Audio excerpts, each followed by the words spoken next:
বুধবার দুপুরে কাঠিগড়া সমষ্টির কালাইনের পার্শ্ববর্তী কুরকুরি চা বাগানের রাজগড় পুঞ্জির নিকটবর্তী BT9 সেকশন থেকে ঝুলন্ত অবস্থায় উদ্ধার হয়েছে একটি অর্ধনগ্ন মৃতদেহ। প্রত্যক্ষদর্শীদের মতে মৃতদেহটি একটি অল্প বয়স্কা যুবতীর এবং সন্দেহ করা হচ্ছে ওই যুবতীর সাথে হয়তো কোনো কুকর্ম করার পর তাকে হত্যা করে গাছে ঝুলিয়ে রাখা হয়েছে। মৃতদেহটির পাশে একটি মহিলার পায়ের চপ্পল দেখতে পাওয়া গেছে। এছাড়াও একটি গামছা এবং কাপড়ের টুকরা সহ কিছু তৈলাক্ত বস্তু পাশে পড়ে থাকতে দেখা গেছে। মৃতদেহটির মুখ থেতলানো অবস্থায় রয়েছে। ঘটনাটি সম্ভবত ৩-৪ দিন পূর্বের, কারণ মৃতদেহ থেকে পচা দুর্গন্ধ বের হচ্ছিল। বুধবার দুপুরে ঘটনাটি বাগান শ্রমিকদের নজরে আসার পর খবর দেওয়া হয় কালাইন পুলিশকে। খবর পেয়ে কালাইন পুলিশ ঘটনাস্থলে ছুটে আসে এবং কিছুক্ষণের মধ্যেই ঘটনাস্থলে ছুটে আসেন কাঠিগড়ার সার্কেল অফিসার।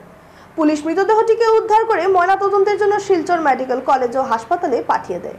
তবে ময়নাতদন্তের পর ঘটনার আসল রহস্য বেরিয়ে আসবে বলে আশাবাদী স্থানীয় জনগণ। এই ঘটনায় গোটা এলাকা জুড়ে তীব্র চাঞ্চল্যের সৃষ্টি হয়েছে। কইতে পারতাম না, আমরা স্টাফও লগে আইছি ইনফরমেশন পাইয়া। আচ্ছা, স্টাফে ওসি স্যারের লগে আইয়া আমরা ওসি স্যার শুধু আমরা সারা দেখিয়া ও করে আসুন ওসি স্যার ঘুরাও।